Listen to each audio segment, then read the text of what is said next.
good evening or good morning or good afternoon, whichever time zone you happen to be in.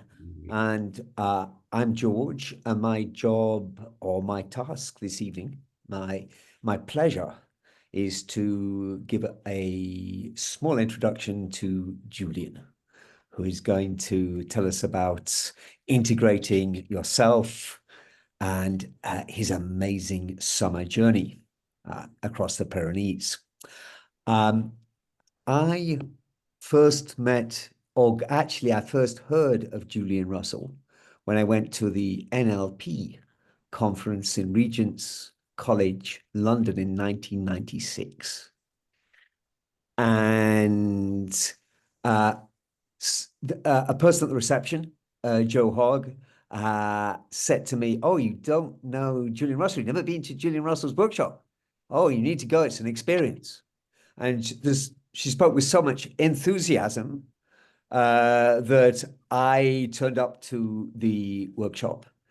And there, what struck me about Julian was his authenticity, and the fact he spoke from the heart, his humbleness and respectful attitude to the participants. So he impressed me because of his interest in people. So he drew attention during that workshop. I remember the subject. I don't remember the name of the exercise, but he was talking about something to do with business coaching. And he drew attention to the fact as to making good use of our time, of our precious lives, and pointed out that according to studies, we did an exercise, which I will not go into because I don't remember, but I think that encapsulates what Julian wishes for us all and for humanity, is we actually use the precious opportunity we have in our respective lives to do something for ourselves and for the world and for others.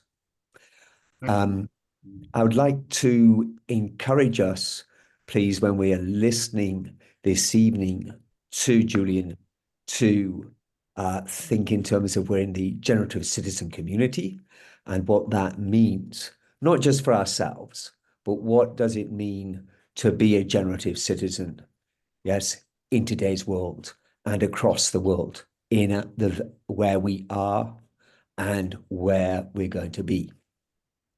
So Julian is avant-gardist, sometimes shocking. He is good-humored, and he brings a really good dollop of humanity to all the work that I've done and whenever I have met him. So without further ado, I would like to ask Julian to please tell us about his experience of integrating himself, and I hope that we will all be, yes, suitably motivated following Julian's talk to also do more to integrate ourselves and to embark ourselves on whichever journey we're on or whichever journey we are going to take. So thank you very much indeed. Thanks, George. And I pass the word to our host tonight, Julian Russell. Thank you. Thanks, George. That's so lovely. I must admit that I'm such a polarity responder. So I think I sort of want to be inauthentic, very proud, so I've got all of these thoughts going on as you talk. It's very, very sweet of you to say those things. I'm just really excited to share with you something that I have to admit I'm only in the middle of the process of digesting and have only partially digested it. It was such a massive experience that I'm only partly, and there's a lot of it that's quite unconscious, quite in the body. So super exciting for me. And I'm in quite a big not knowing phase at the moment, because as we'll see, it's not just about the rational mind. It's also about the body, about nature, about spirit, about community. So I'll talk more about that as we go. So I thought what I would first do is just talk to you about my wonderful adventure. And well, actually, first I'm going to give you a model, a way of thinking about my wonderful adventure. And then I'm going to show you lots of pictures of my wonderful adventure and talk about it. And then after that, we can take some questions, and then we can do a guided meditation, and then a small exercise in groups of 4 or 5. So let's see. So if I can get this to, yeah. So my intention is to share my journey, to share my ongoing process of integration. And of course, you never become integrated as a person. There's no such thing. Well, maybe when you become one with the one light, and maybe there are angels singing at that point, maybe there's no more. But that's probably quite a long way off for most of us, and certainly is for me. So it's an ongoing process. But my question is, how in the busyness of life, when we want more, to go to another level, how do we do that? That's really my question. I did it by doing something that I don't particularly recommend to all of you, which is spend 3 months walking across mountains. But I'm interested in thinking about how you would do it. What would be your way of taking yourself to the next level, or having a really massive learning opportunity? So that's really the second half of the talk tonight, to invite you to think about how you might develop your integration to the next level. And I don't really have answers on this. I've got my model, what it was I did, and I've got some questions about, would that be useful to other people? And so that's where I am. It's not like I've got a sort of big answer to this, but I've got some thoughts about where we are.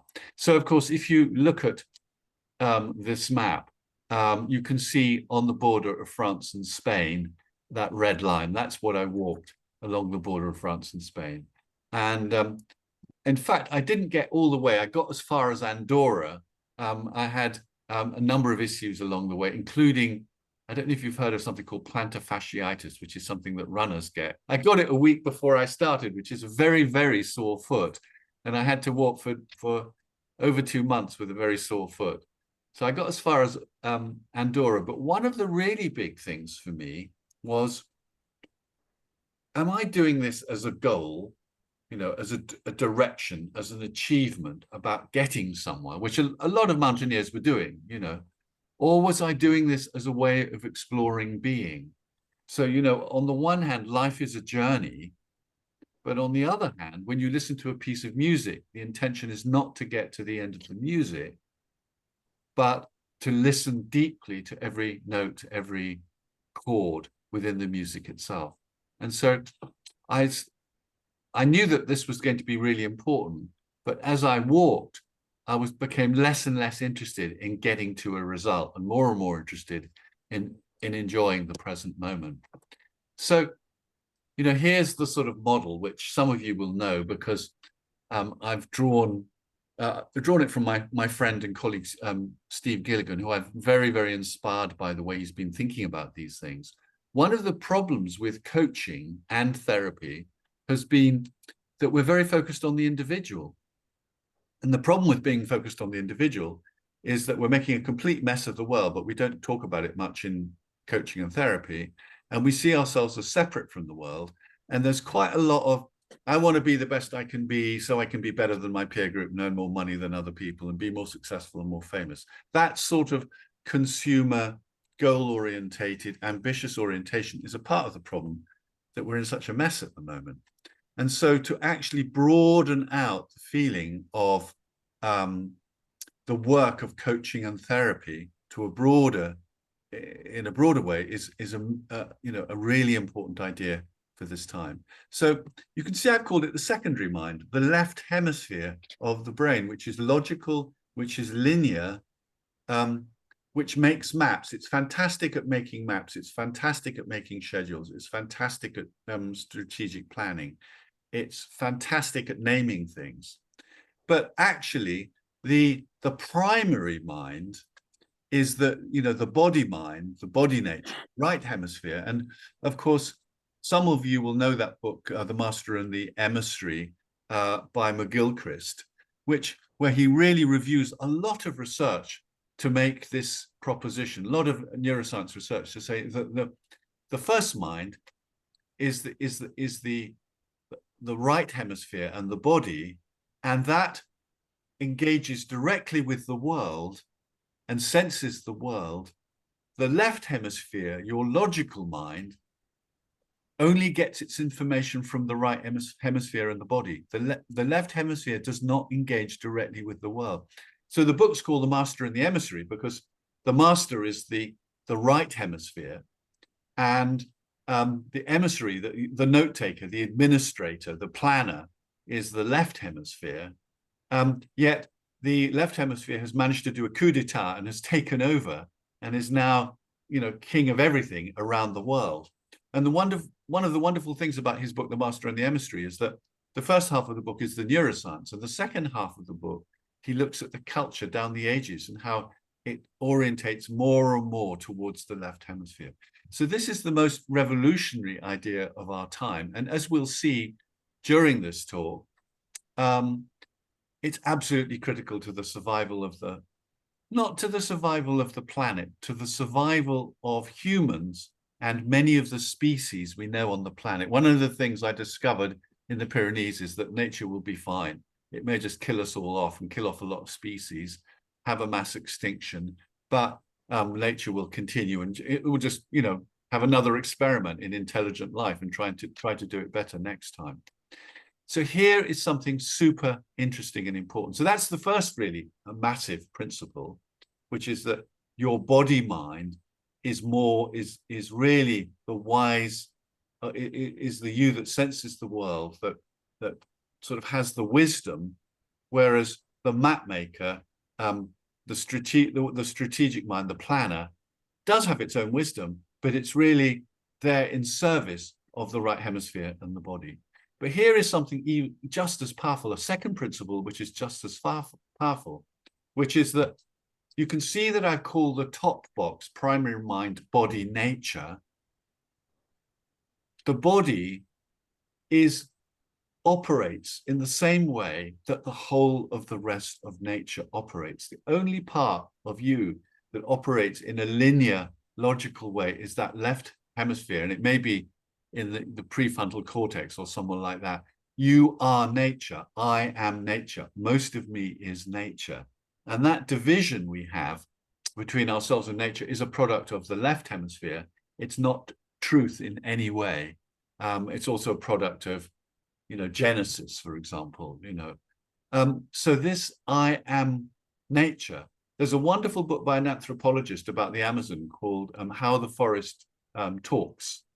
And when you open the book, you realize that when he describes the forest, he's including the people in the forest. We are a part of our environments. We are a part of the systems in which we live. And so then the fourth category here is community. So you've got, I've got my left hemisphere, my right hemisphere, and my body, and there's environment, which is universal in the whole universe. There's nature, which is the whole universe. And there's nature, which is localized in this particular skin. And then there are lots of us running around sensing the localized nature, if you like. And that's what we call community, the community of mind, the community of the earth.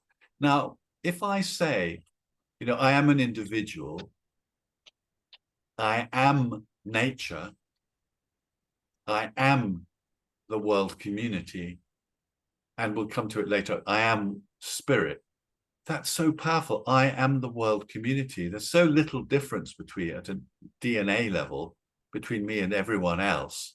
So all those massive conflicts that we see in the world at this time, if we could only step back and say we're all just the same, we're all just pretty much the same, very, very little difference between us.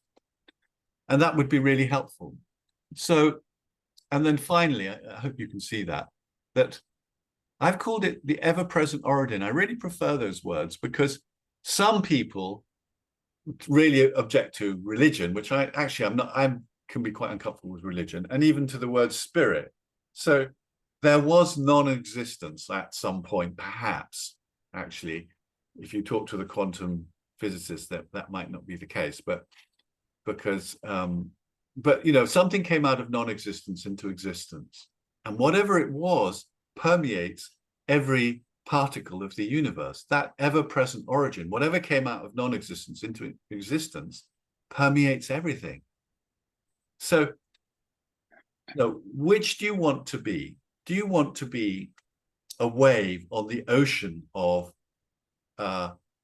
existence that rises for a while, froths a little, and falls back into the ocean, dies back into the ocean? Or do you want to be the ocean, which is, you know, which was here before you were born and after you die? You know, who do you want to be the ocean that lasts forever? And really sensing into that through spiritual practices of all the different traditions. And also you can sense into that through science, through looking at the cosmos.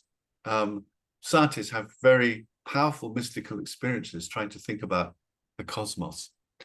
And so this is sort of what I've applied to my journey. A simpler way of talking about this is to say that, you know, I had conscious intention. Actually, it was quite unconscious, my goal. I knew for a long time I wanted to do it, but that I wasn't quite sure why I wanted to do it. It was really from the unconscious, from the body. But nevertheless, there was some conscious intention there. And then, of course, this magnificent journey in nature. One of the things that was really important was I knew I wanted to breathe into parts of my body I don't normally breathe into. And in fact, I spent the whole trip doing breathing practices as I walked, breathing into my solar plexus, breathing into wounded places in myself. And of course, the other dimension of nature, of course, is these vast landscapes and high mountains that I was in. I was above 2,000 meters, which is, I think, 7,000 feet, and quite often above 3,000 meters, which is close to 10,000 feet, for most of that 3 months, or a lot of that 3 months. And then just to briefly talk about community before we do it, actually the most significant community was actually the people who supported me in doing it. There was a group of people back in the UK who took my phone and handled my email. And I even had some, what are they called now? Powers of attorney, in case I fell off a mountain and came back unconscious in a stretcher, so that people could take care of my affairs. But also there were people I met on the mountain. I will talk about that as we go forward. So does anybody want to interrupt with a question, or shall I just keep going?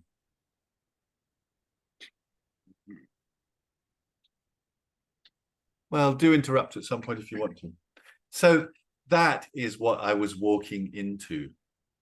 You know, and you can just, I mean, I feel inspired, and, you know, I'm sort of like, you know, it was like Lord of the Rings, you know, I didn't go to I might have gone to Mount Doom, but, you know, it was like this long journey across mountains. And this took about 3 days to get to this big hill mountain that you can see at the back. And just these wonderful paths, winding through these vast landscapes, and all my relationships with the animals, including the sheep. Sometimes you'd see 1,000 sheep, and you'd see who was leading, and then you'd see the followers, and then you'd see the ones that were like in slight disagreement and were going off on their own in a little group, and all sorts of stuff. And also there were these wonderful sheepdogs. Some were like the British, I can't think what they're called now, British sheepdogs, but they also have white Pyrenees sheepdogs that are really the bosses. They look like sheep, and they're super intelligent. If you come near their flocks, they may growl at you, but if you talk to them nicely, they'll be super sweet with you.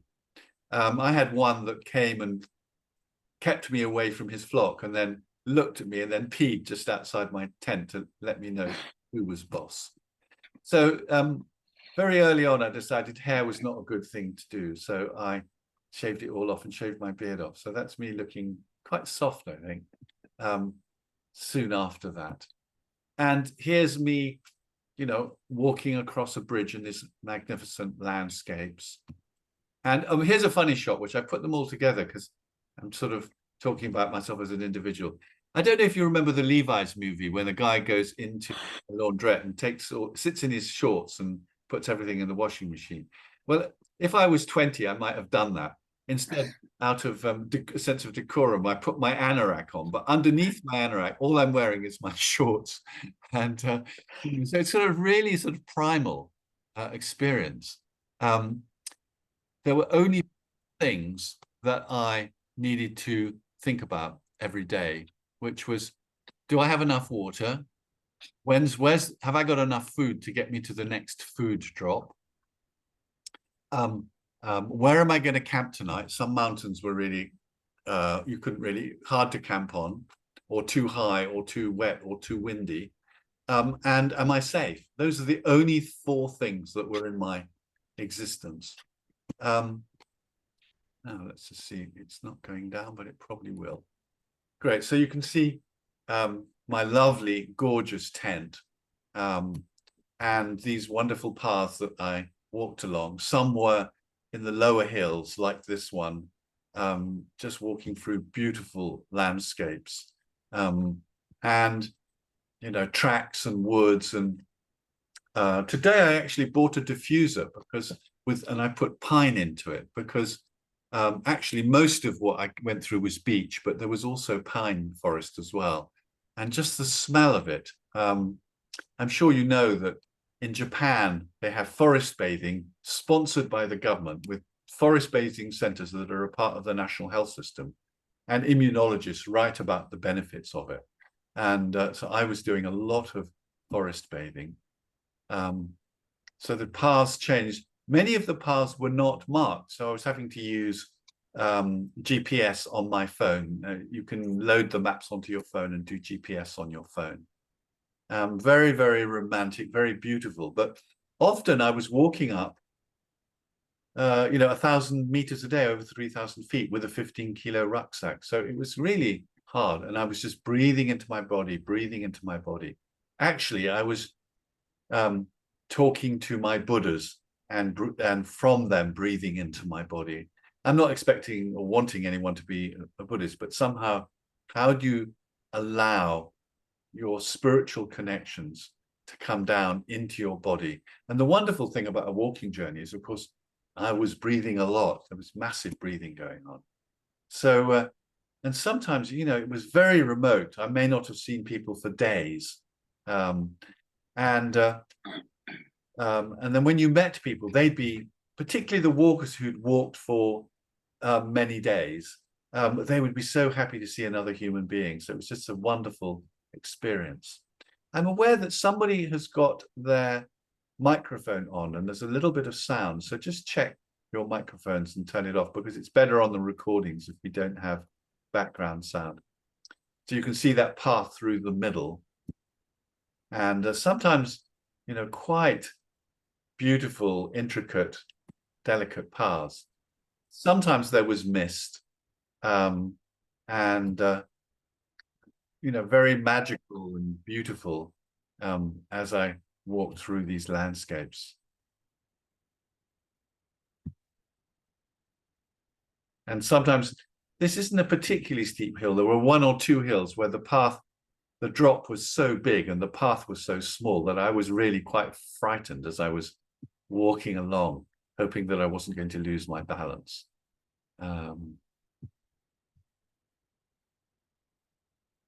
So the route is called the Haute route in the Pyrenees, and it's unmarked, and it goes along the border as high as it possibly can. But although there are ways that you can sometimes avoid the most difficult patches if there are storms or if there's too much snow.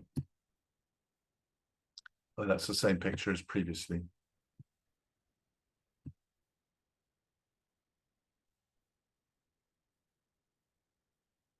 So again, meeting people occasionally and being, particularly the walkers who'd done more than a week's walking, be very open and very connecting, very sort of deep connection, heart-based connections with people.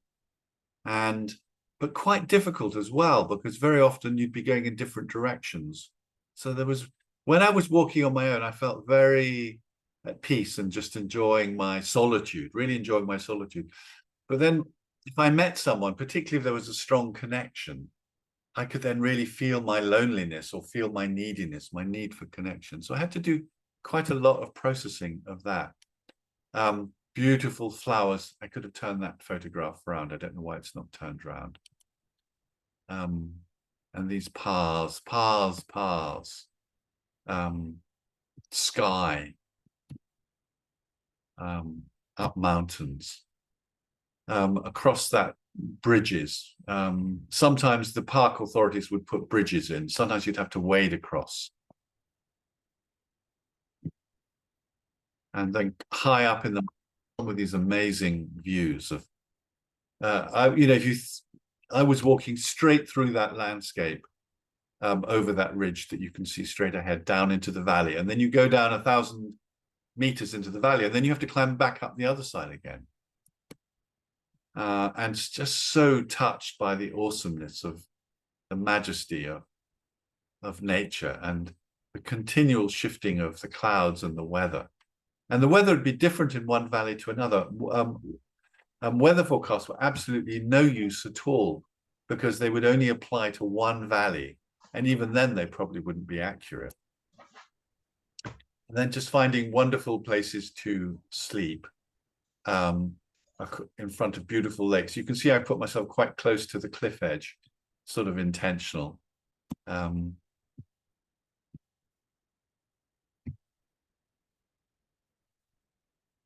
And then sometimes I spent quite a long time at one point. I had, because of my foot injury, and I had to take 10 days out. And then I just sat by a river on a rock, and I meditated on the river like this. So, we've seen that lake. There's me in my little tent with my beautiful window front door out onto the vistas around me. And then, so here's a shepherd's hut with a young shepherd dog. And that dog was very young. You can just see behind its ear, there's another dog in the background.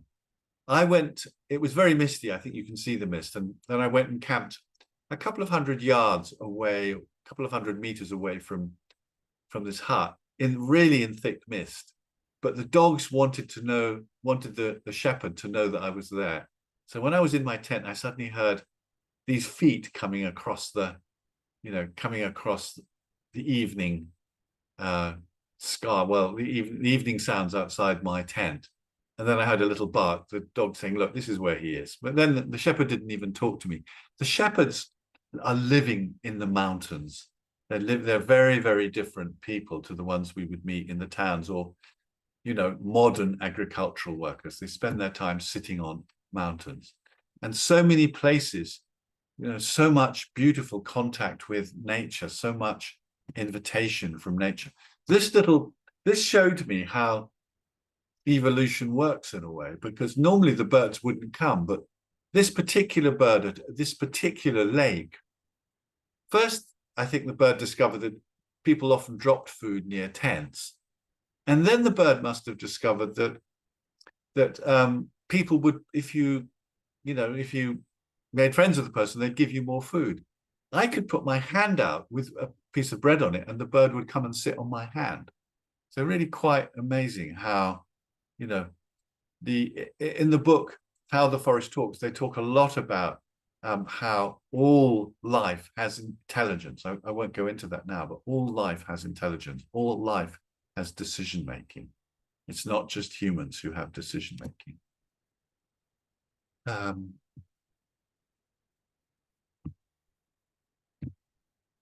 One day I lay down in a wood to have a snooze, and when I woke up, a siesta, and when I woke up, this is what I saw. And look, you can see the butterfly near the front and a bumblebee near the back. And then, some of these, it's very, very romantic in the mist. It can be super romantic. And also quite difficult to walk. There were one or two quite scary experiences. One when I was going up a very steep ridge, doing pretty well using my GPS to keep me on track, but really not being able to see anything. But when I got to the top, a massive storm came up and I had to spend 6 hours descending down into the mountain. And I did think I might get hypothermia. And then I realized that my brilliant tent, I could put it up even on quite a steep slope and just get inside and wait until the storm had finished. And then that's not actually me, but it could be me. That's a picture I took of other people. So really, you can see how, you know, I had an intention and I was really breathing into my body and really breathing. There's in my solar plexus is a sort of wounded place that is definitely before 3 years old and is probably in, you know, in the womb. And actually I've been doing work with a practitioner on stuff that happens in the womb. Some of the very, very early life stuff happens before you're even born. You know, the polyvagal nerve and co-regulation start at the very early stages of the development of the fetus, and the fetus and the mother are co-regulating, hopefully, unless there are problems with the mother or the fetus. So really breathing into a place in my solar plexus, breathing and really paying attention. And of course, all that walking and, you know, the hardship of carrying a rucksack, but also the feeling of bliss of walking up a mountain and putting my tent up by a lake and having a siesta in a tent and then getting up in the late afternoon in these incredible, beautiful landscapes where I felt very, very small. Massive streams that were massive torrents. I didn't show any pictures here. Perhaps I could have showed more. Going across ice fields sometimes, really bits of mountains that even in summer still had ice on them. I didn't walk across any glaciers, although there were glaciers. And when you look at the glaciers now and the glaciers 20 years ago, you realize that the glaciers are all melting. And then my interactions with people, when I was very, very present with myself, I was really flowing with myself.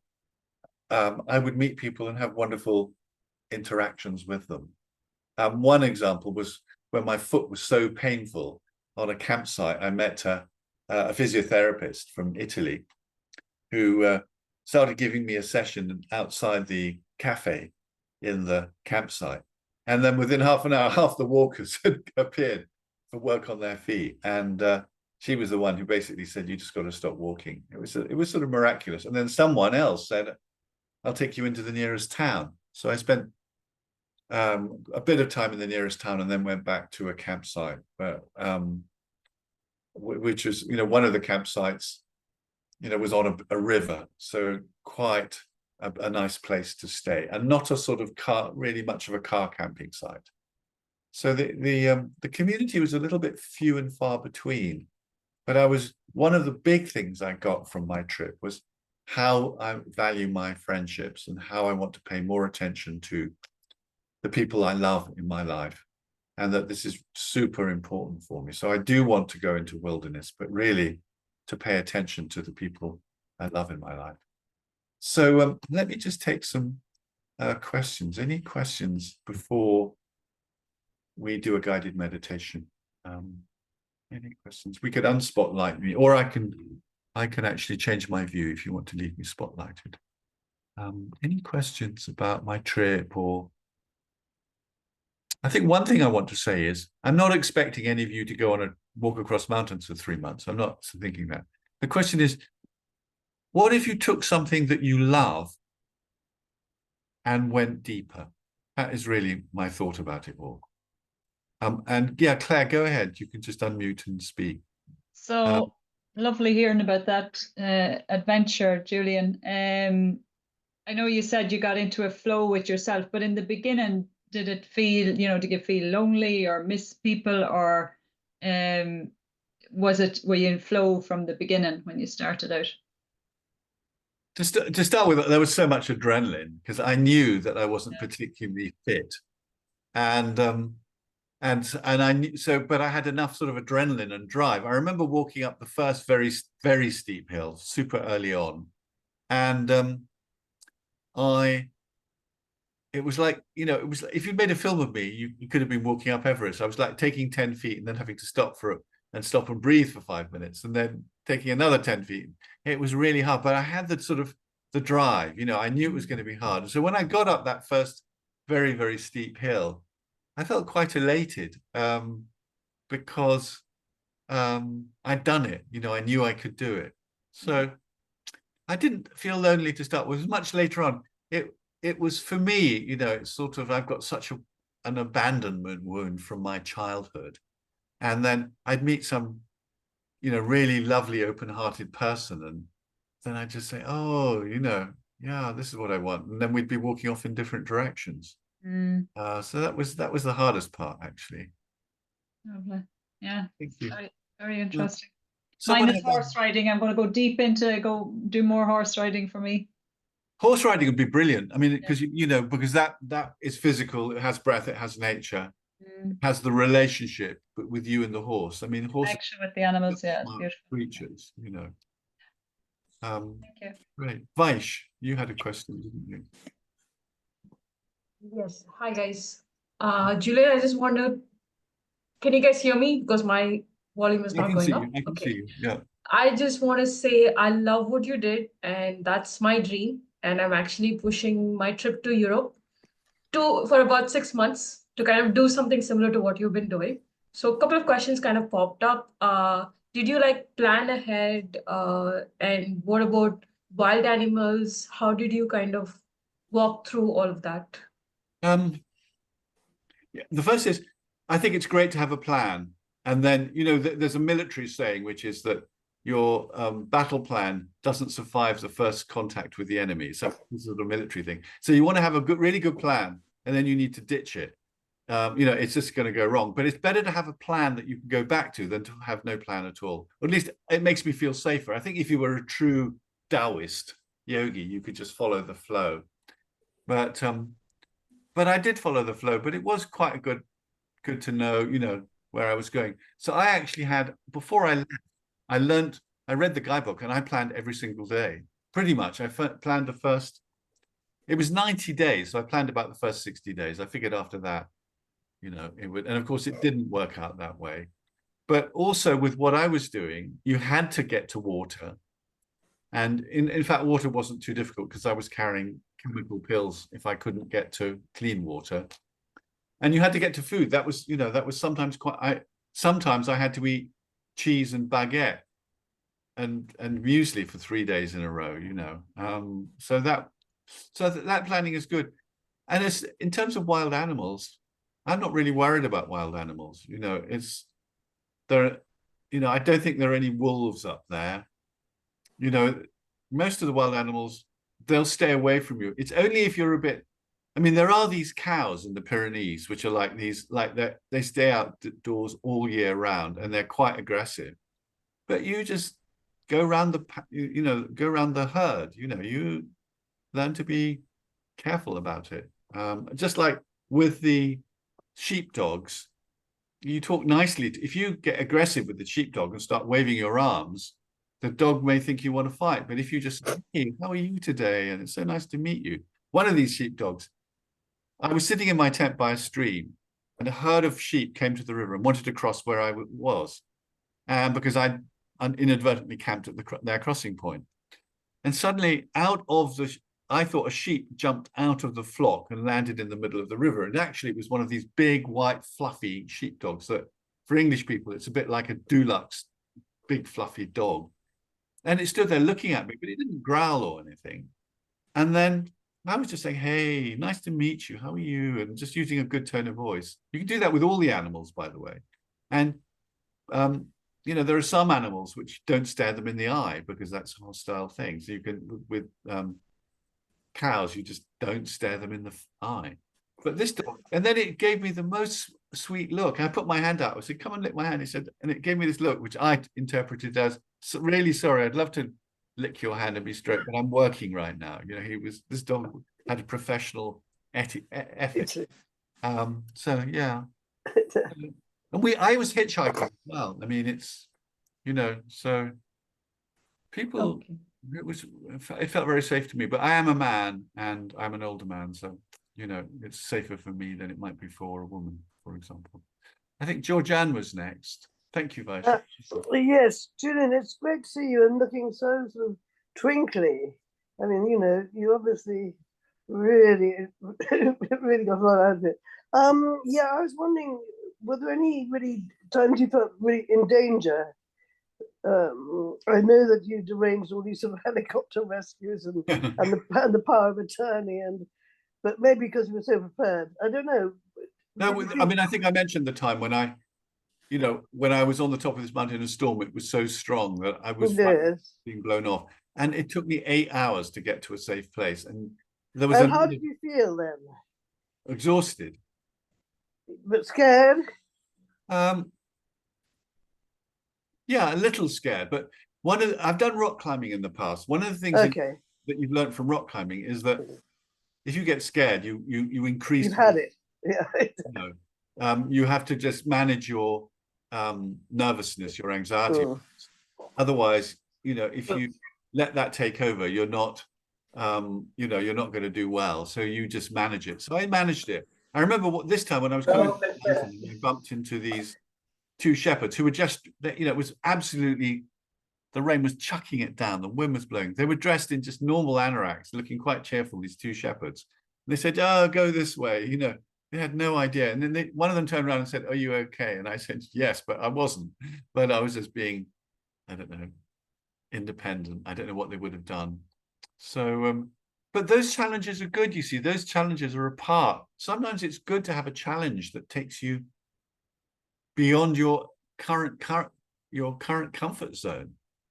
It's like, I wasn't one of these people who wanted to walk the whole 45. There were some young men who wanted to walk the whole 45 days in 20 days, just do this sort of crazy thing.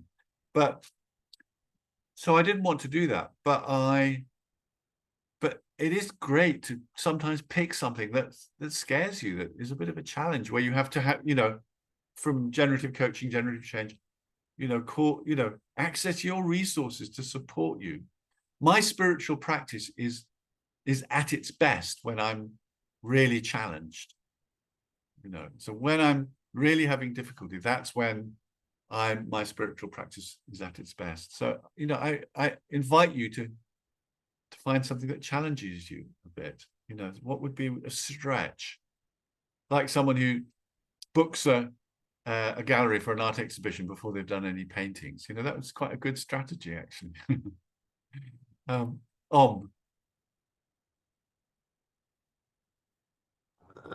just curious to know how you feel in your body.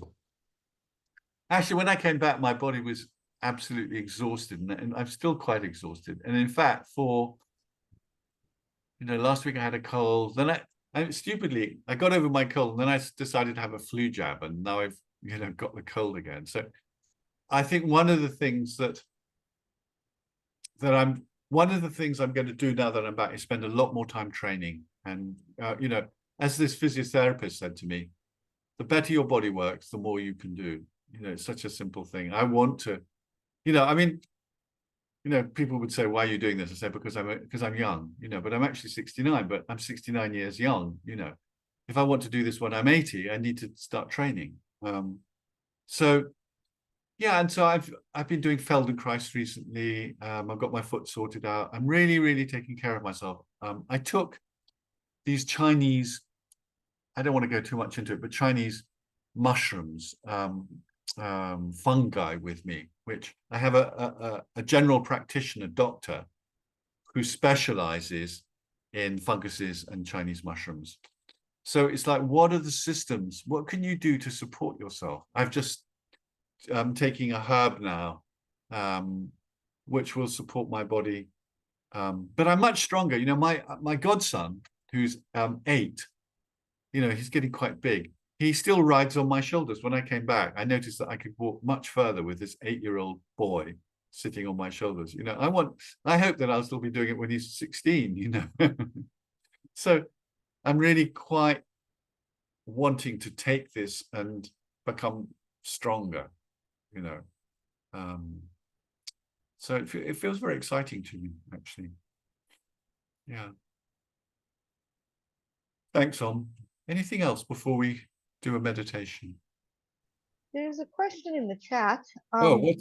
Yeah. How do you transition back? How did you transition back after this? That's a really great question. Can I say I'm quite good at transitioning back, because I used to do 1-month Buddhist retreats. The first time I went to see my Buddhist teacher in America, he had a group going on that where people were 20-year students, and he was doing something with them that he didn't think was appropriate for me. So he just put me in a cabin in the forest and left me there for a month, you know. So, and then you come out, and so then I've done quite a lot of those retreats. Then you come out of those, and it's sort of like you're on psychedelic drugs or something. I mean, it's like, and usually he would say to people, take a few days to come down. Because I had work commitments, I just said, I'm going to get on a plane. And I sometimes remember coming back to England completely. I remember the most difficult time was when my house was undergoing building work and it wasn't finished, and I had to live in a house full of dust and everything was wrapped in plastic bags. And I just spent a month in a retreat, and suddenly I was in a house with builders. But my sort of recommendation is be kind and give yourself some integration time. When I got here, 2 of my closest friends were away. I'm living in Totnes now. I lived in London for most of my life. I'm now living in Devon because it was very beautiful.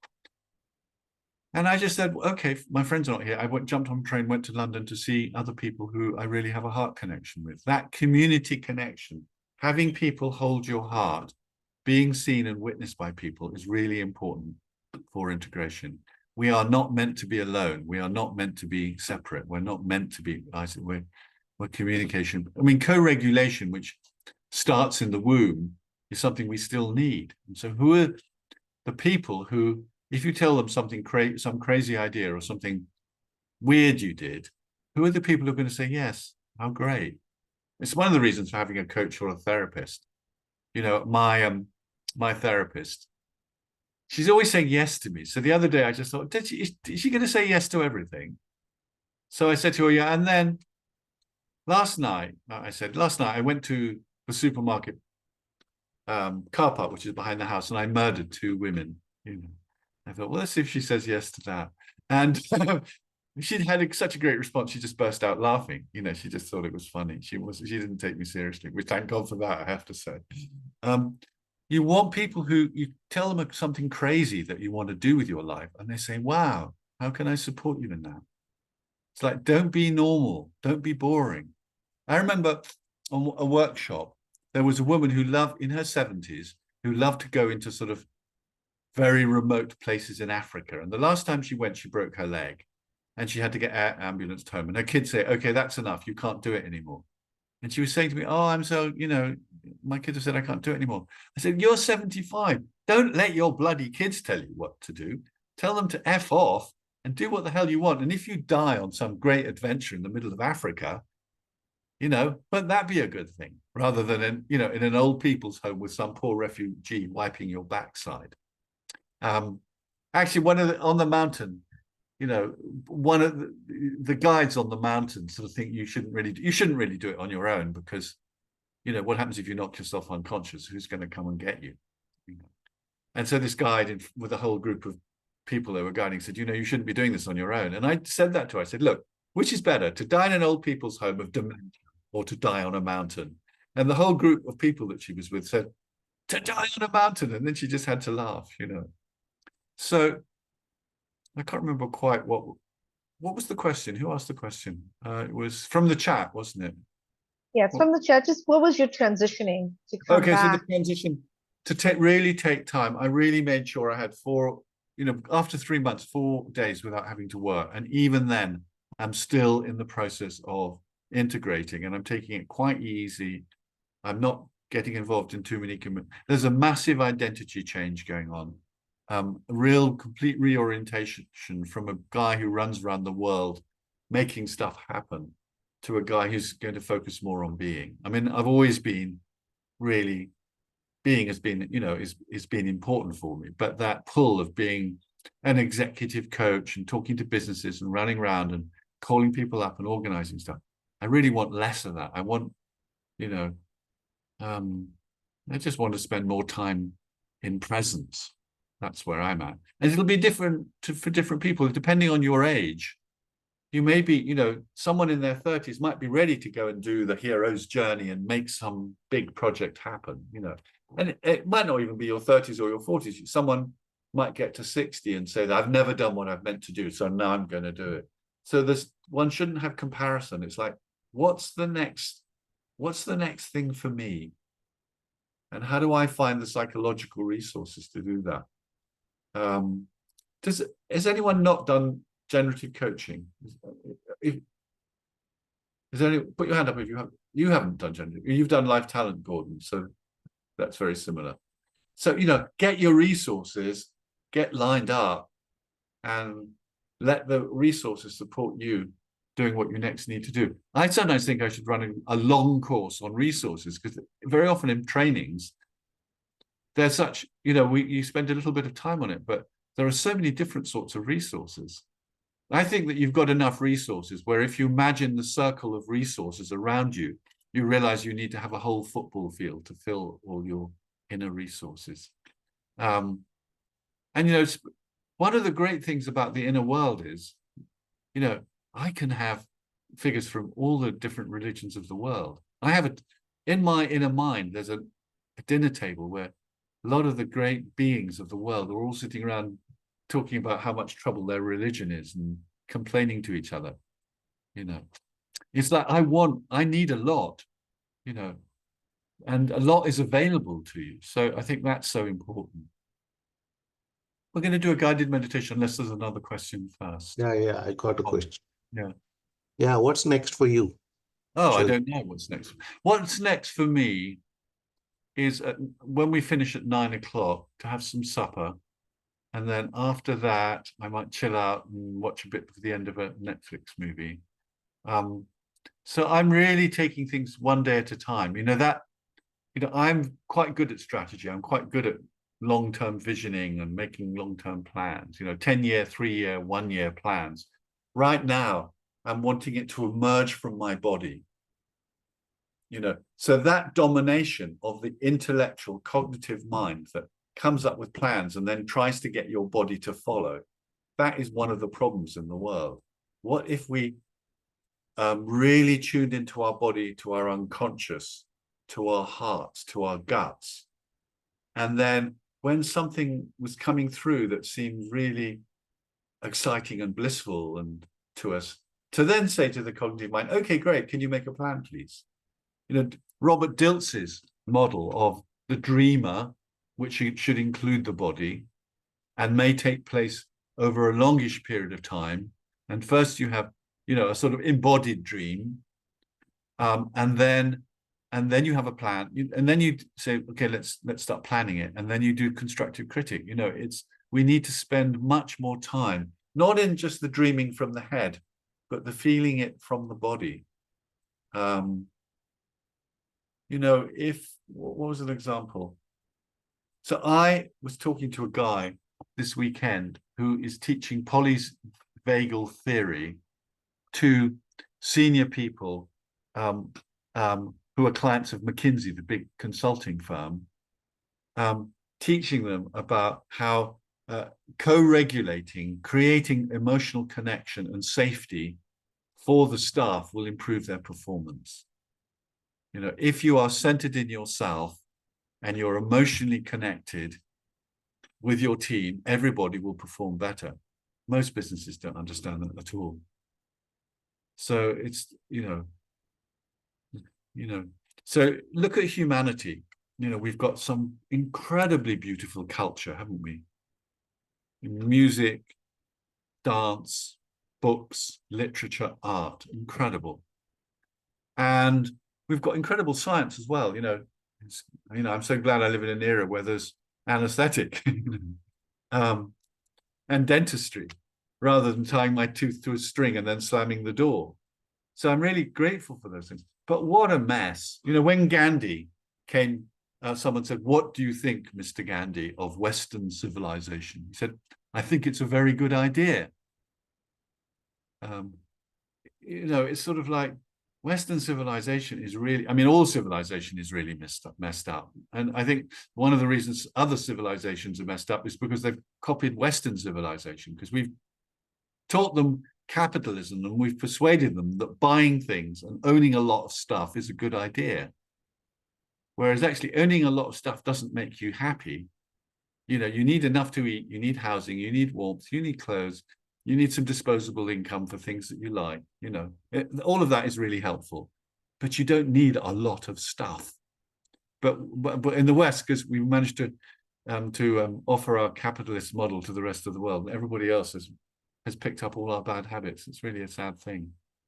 So, and the question is, you know, you just have to ask yourself the question, you know, are there unlimited resources on the planet? No. You know, when the global temperature goes 4 degrees above pre-industrial levels, which is quite likely, it's going to completely change the world that we know, and it's going to be massively horrific. We don't know how good we've got it, but we keep blundering on. But that's a different story. It's not the story of today. So the place that we can get the transformation is in ourselves. I mean, I am politically active. I'm an environmental active. I'm also active around social justice. So it's not that those things are not good.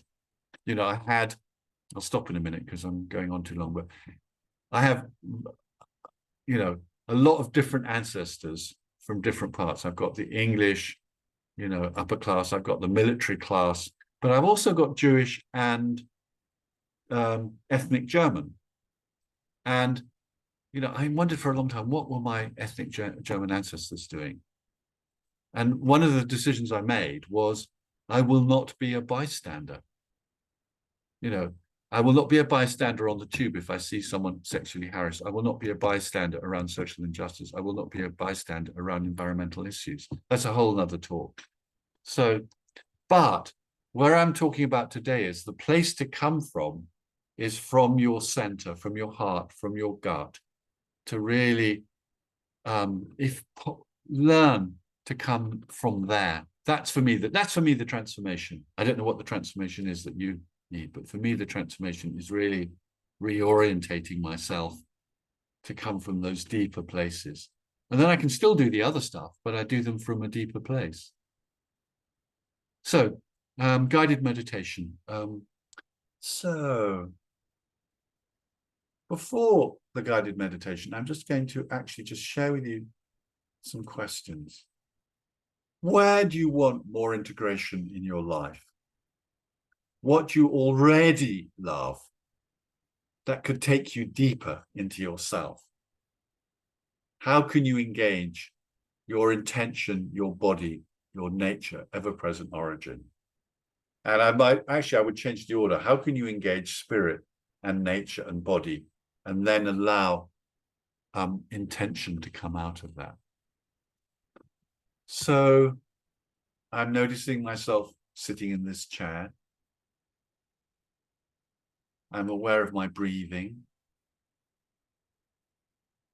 I can feel the support of the chair on my back. Things in my mind are always rushing around and being busy. But the chair is very constant and consistent in the way that it holds my back. Even if I'm in a building that's above ground, somehow my feet connect down to the earth.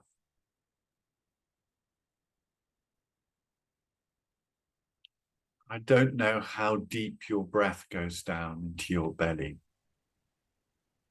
but it seems very obvious to me that breath is more than just the lungs. It's very sort of interesting and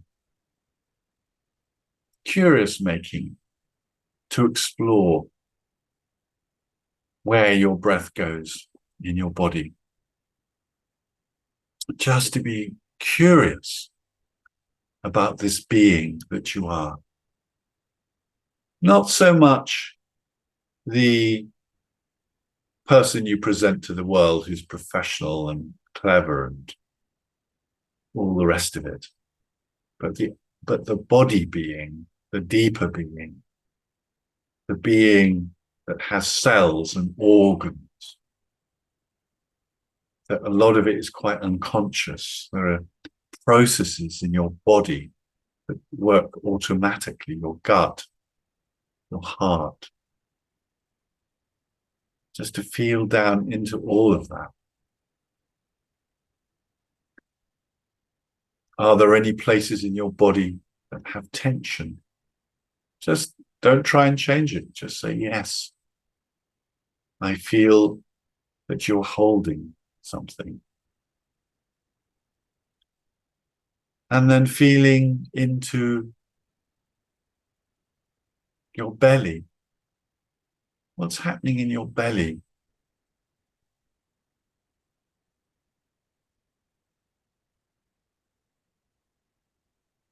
What are the sensations in your heart?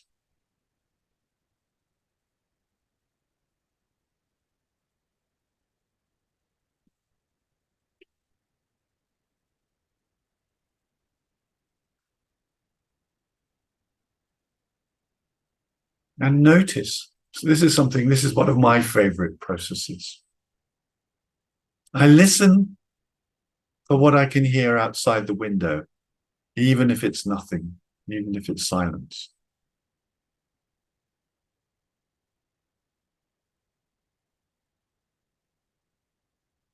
The way I experience it, I'm as big as the furthest thing I can hear. Between me and the furthest thing I can hear, I'm that big. And then I listen into the room. I've got some echo.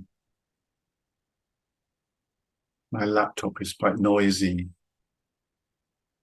I can hear the sound of my voice.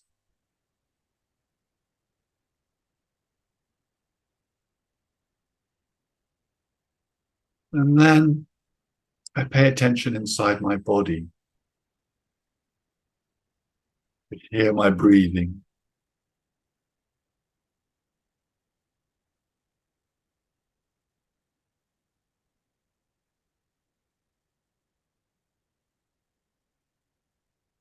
I can hear my heart. I can't always hear it. I can hear it right now. Did you know that people who can listen to their hearts, it's a predictor factor for longevity?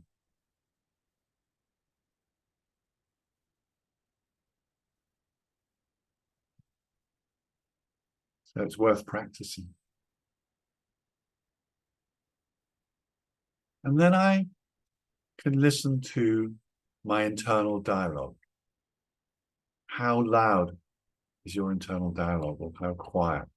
How much chat is there?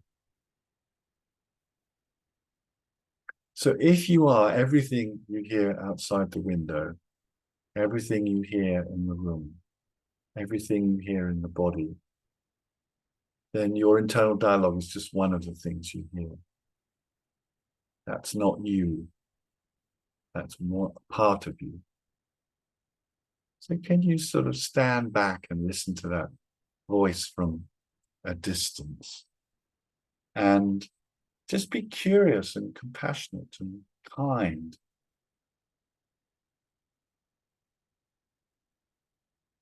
What on earth is he or she talking about right now?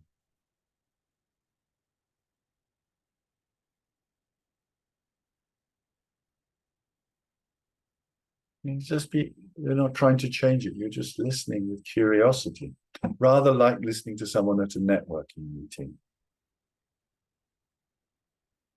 Listening from a distance. You are much, much more. You are your toes. You are your backside. You are your strong spine. You are your hands. You are all the cells in your body.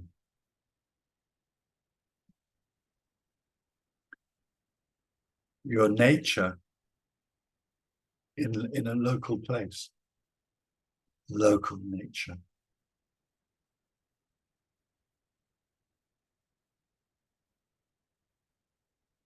So just being aware of all of these things and just not getting too caught in your intellect. When you listen, you hear yourself getting very involved in your thoughts. Just stand back and say to your inner voice, how sweet you are, how cute you are, how interesting. And sometimes you'll find that your inner voice is a sort of expression of a feeling somewhere else in your body.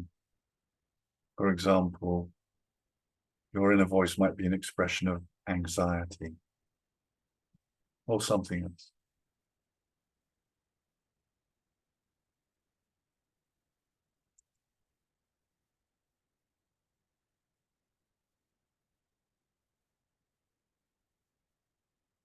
Each of you read a description about integrating yourself, Julian's great adventure.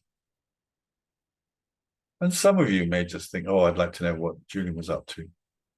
But maybe there was some interest in integrating yourself and your own great adventure.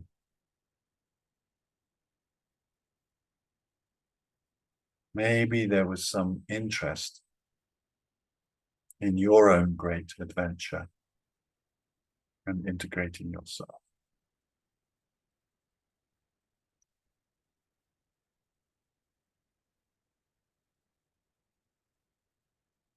Each of us is unique. When I do life calling work with people, and then you combine that with strengths and resources, there's no one else in the world who's got what you've got. You're the only one. Your path is the only path for you. And it may be entirely different to anyone else's. Steve Jobs dropped out of university. And when his parents said, well, what are you going to do? He said, I'm just doing some short courses. And they said, what are those short courses? And he said, computer science and graphics. And in those days, there was no graphics in computer science. He was the person who put the two together. He joined the dots. Sometimes you'll find yourself doing something that nobody else has ever done before. Without knowing whether or not other people will find it interesting in the future. They may or they may not. But you are going on your authentic journey.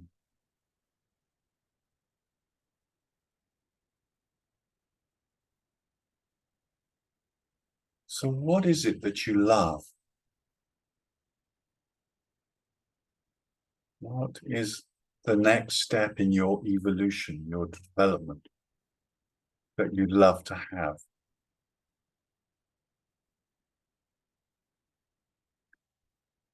What might be a great adventure for you? It could be something like going to a dance class when you're just not a dancer and being quite scared dancing. It could be something like that, or learning to swim, or going to uni and doing a degree when everybody else is 20, 30, 40, 50 years younger.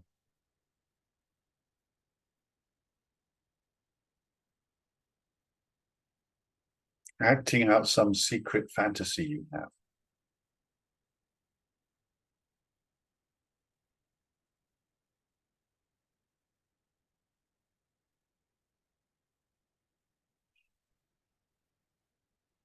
I wonder how, if we leave aside your logical mind, but we stay with your heart, the body, what's exciting to your heart? What is your heart interested in? As Blaise Pascal said, The heart has its reasons, but the reason knows not. What's calling your heart? What's calling your body?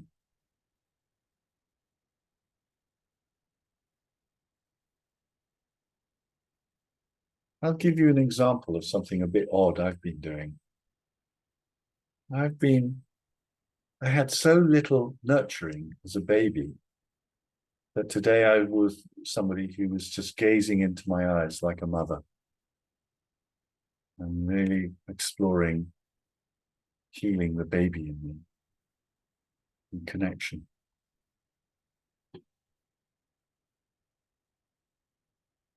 Who can support you on your great adventure? Actually, our lives are great adventures, aren't they? Maybe there's something you decide to learn to draw, or you decide to take your existing drawing and really go after it. Body,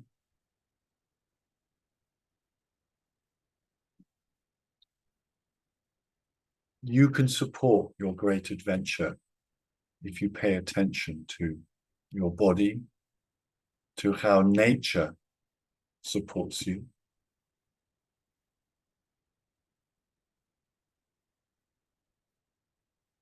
I have a diffuser with pine in it while I'm talking to you. Community, who are those people who see you, who get you, who believe in you, who support you?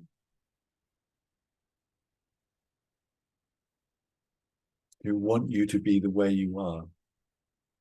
And if you haven't got enough of those, go out and acquire them.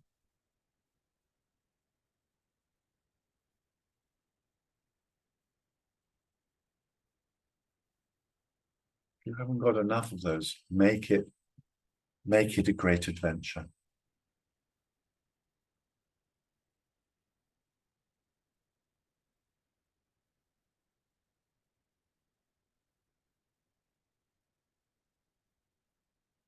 All my gifts are better when I feel supported by people.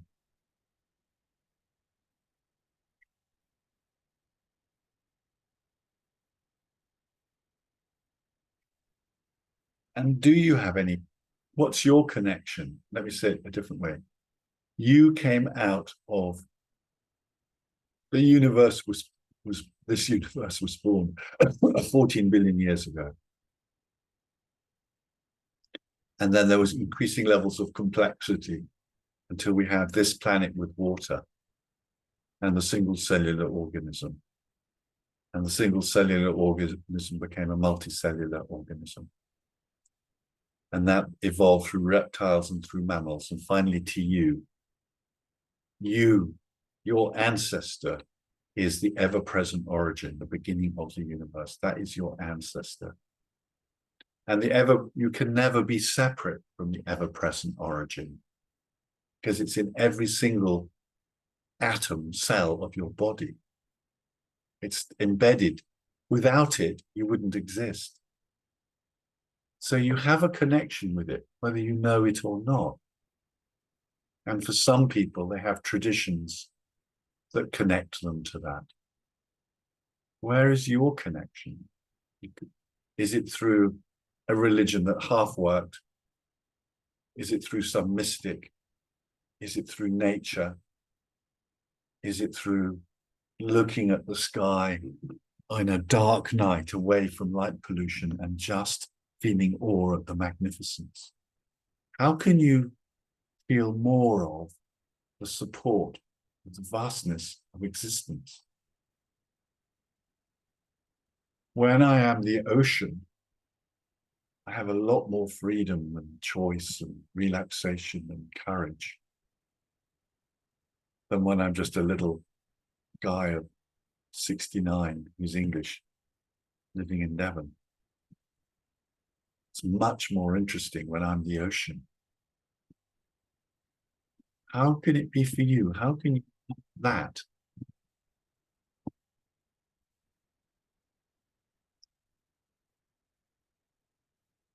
How can you lean more into your body? How can you lean more into your community? How can you lean more into nature? Even if it's the bonsai tree on your table, a small garden or the plant, it doesn't have to be big scale. Actually, a cat or a dog. Like, take seriously your intimate relationship with an animal. Someone was talking earlier about horses. Horses have deep emotional intelligence, embodied intelligence. How can we walk in the forest and know we are the forest?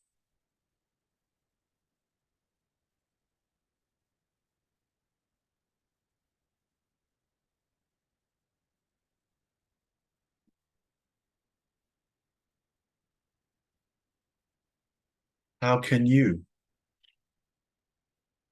What's your adventure? What's your next transformation? Actually, what's next for me, someone asked me earlier, is to lean more into my friendships, give more attention to my friends, my loved ones. That's my next adventure. What's your next adventure?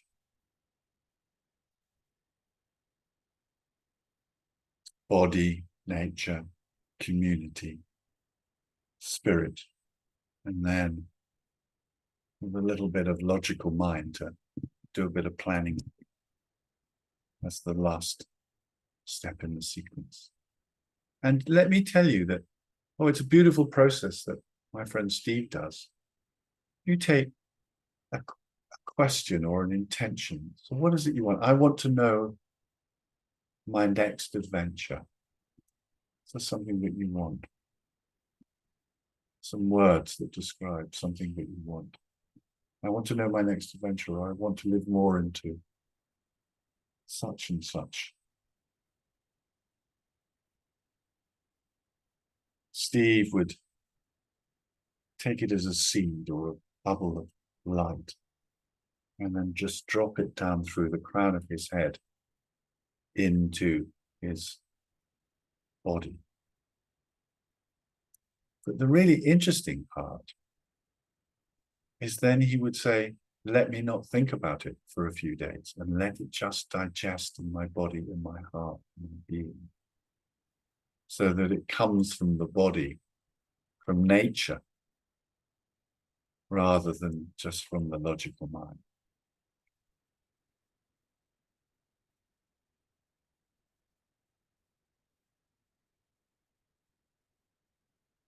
So I'm going to invite you to stay deeply connected with yourself, yet just orientate to the other people on the screen.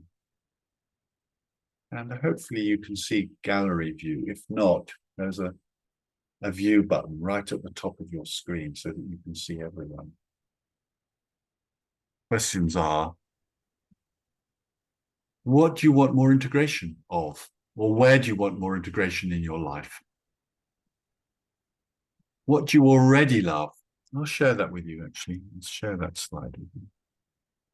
What do you already love that could take you deeper? It's such an important question, to take what you already love and use that as the tool for going deeper, for transformation. How can you engage? And again, I think I've got the order wrong here. Ever-present origin, spirit, nature, body, and then after that, intention. So we're going to do groups of 4 or 5 minutes per person. And what happens is that one person gets to share for 5 minutes in answer to those questions. And then the others listen. No conversation, no chat, no giving advice, nothing like that. You listen for 5 minutes. And actually, I'm going to make it 4 minutes. So we'll do 4-minute rounds.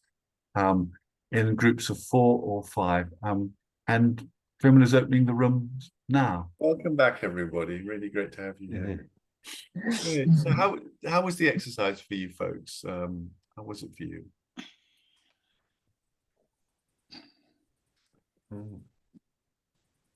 I just shared, Julian, you know, I do meditations a lot, and I have a very busy mind. So even when I am, you know, in different meditations, it still pops up different things. But I have to say, during your meditation, it was very quiet and peaceful in there. So thank you. Nice. Thank you. I have a very busy mind. That's probably why I meditate so much. Yeah. Yeah.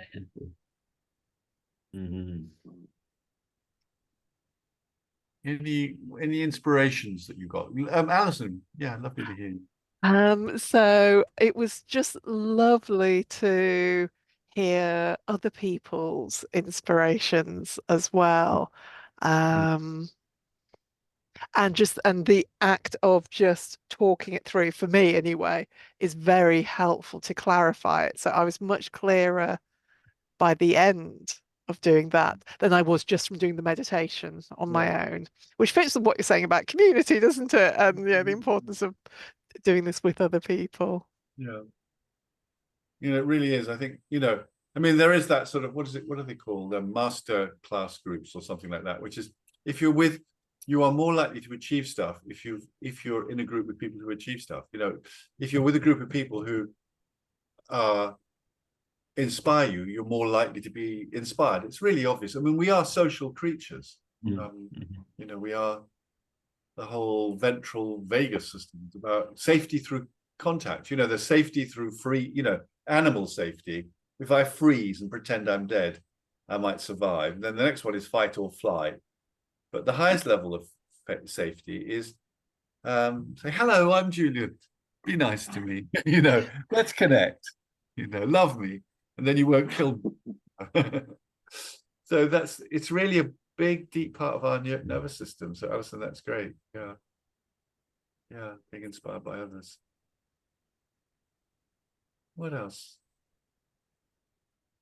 Julian, I found the exercise really quite powerful, and I think it's part of that was starting in the sequence that you said, starting from spirit, and some sort of really deeper connection, and then into nature as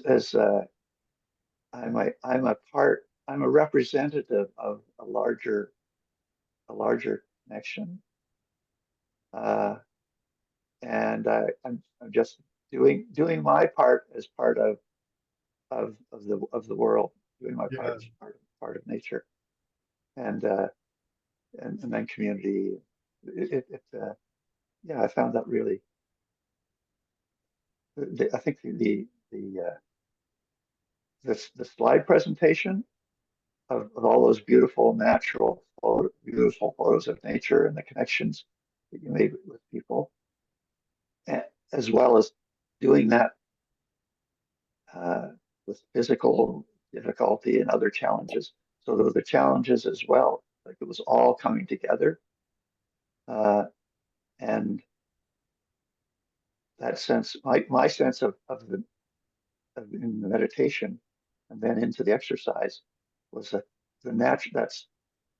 That's so much of what life is. Life is adversity and challenge, but there's all this continuing path of evolution and things not working, and then doing things that do work, and use feedback and change and development.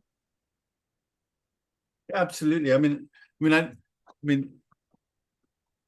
a quote from Winston Churchill. I don't think he's all good. I mean, certainly he's not all good, but there is a good quote from him, which is that success is going from failure to failure without any loss of enthusiasm, which I just think is a great quote.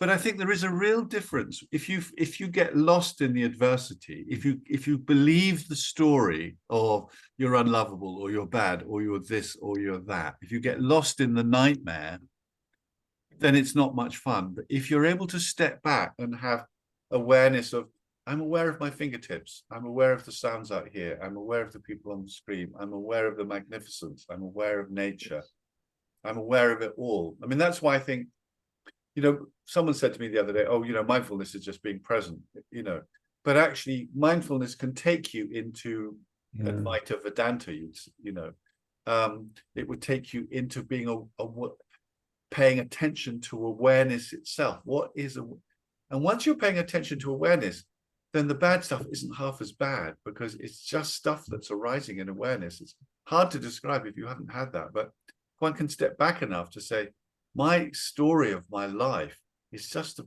bloody story. I don't have to be addicted or identified in that story.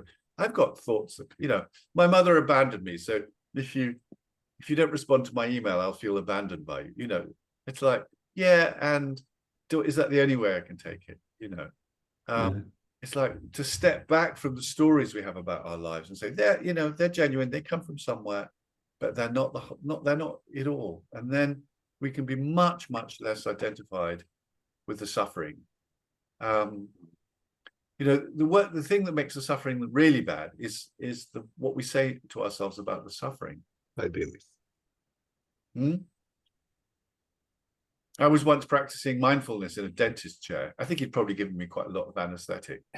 And he was really annoyed with me because I fell asleep. You know, he wanted to make sure I wasn't falling unconscious. It's like quite a good idea to me to fall asleep in the dentist chair, you know. So, yeah. So life has stuff. There will be never a point when, you know, I think it's such an important, there will be never a point you don't suffer. There is no personal development dream where you suddenly become, you know, even, you know, well, I mean, not many of you are Christian, but, you know, even Jesus got stuck on a cross. I mean, everybody suffers.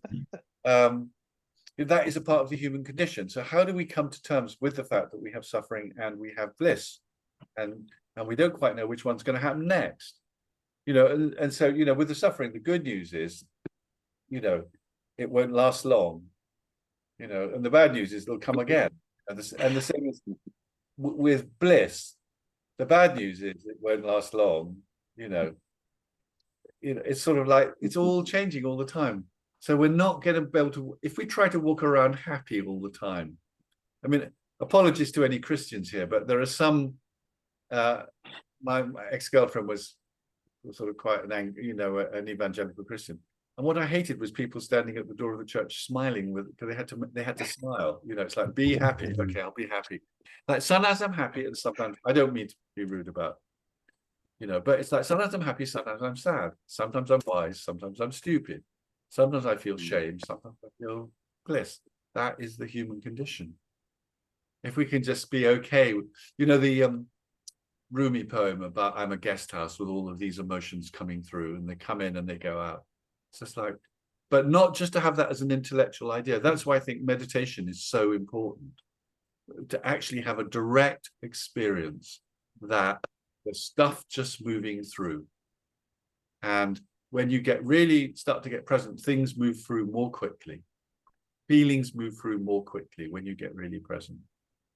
Right. Anyway, so I think we're almost on time. So I want to hand over to George and to Vimala.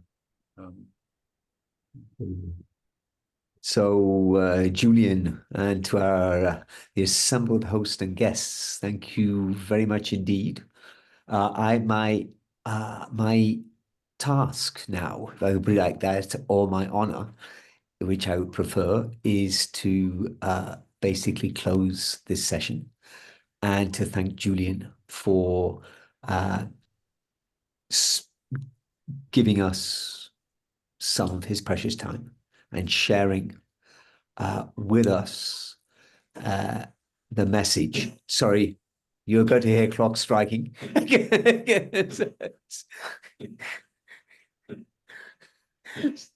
Have you got a big clock in your room? Yes. Yes. Right. So when we just to very briefly highlight some of the things that struck me on this session. We have heard about the master and the emissary. And the Julian used that with the model. And then also how the forest talks. And that includes also the people and the inhabitants of the forest. And do we want, Julian has asked us several questions.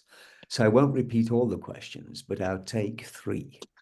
So one of the questions that he asked us is, do we want to be the frothy wave or the ocean?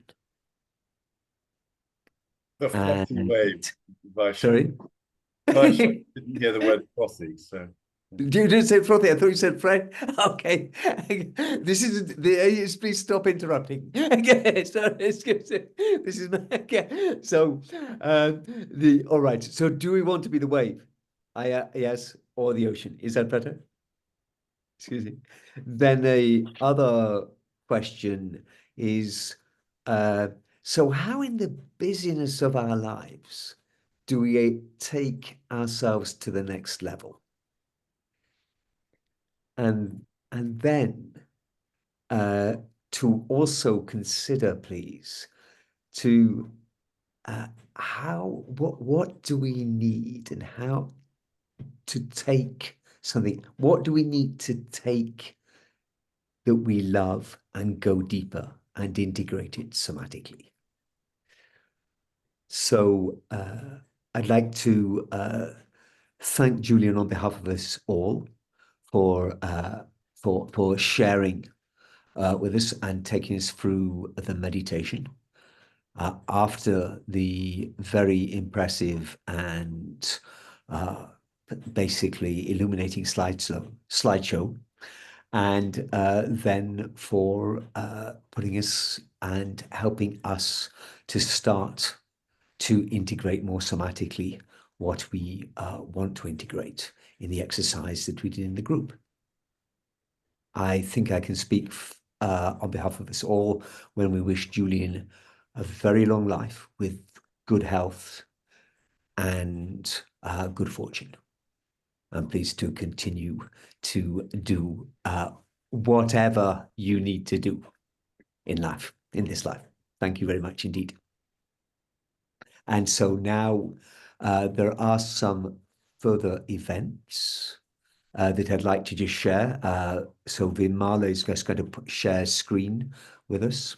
You guys see that? Yes. Yep. Yes. So we have the generative and creative mind practice sessions and supervision and practice group, which is run by Mark Chambers on the 28th. And on the 31st of October, we have the beginning of the online generative coaching certification program. And I've done it. It's a wonderful opportunity for you to take your coaching to the next level. It's a brilliant, brilliant program. So that's coming up in October, and we'll keep you informed of what's happening in November. Mm-hmm. All right. And a great shout out to all of you for joining us this evening, this night, in the middle of the morning for some of us. Can you unshare your Yes, screen? Yeah. Right. Lovely to see you all. Yeah. Thank you. Thank you all very much. Thank you. Bye. Thank you all. Thanks for coming. Bye. Thank you very much. Thank you. Thank Thank you all. you. Bye-bye. Bye, everybody.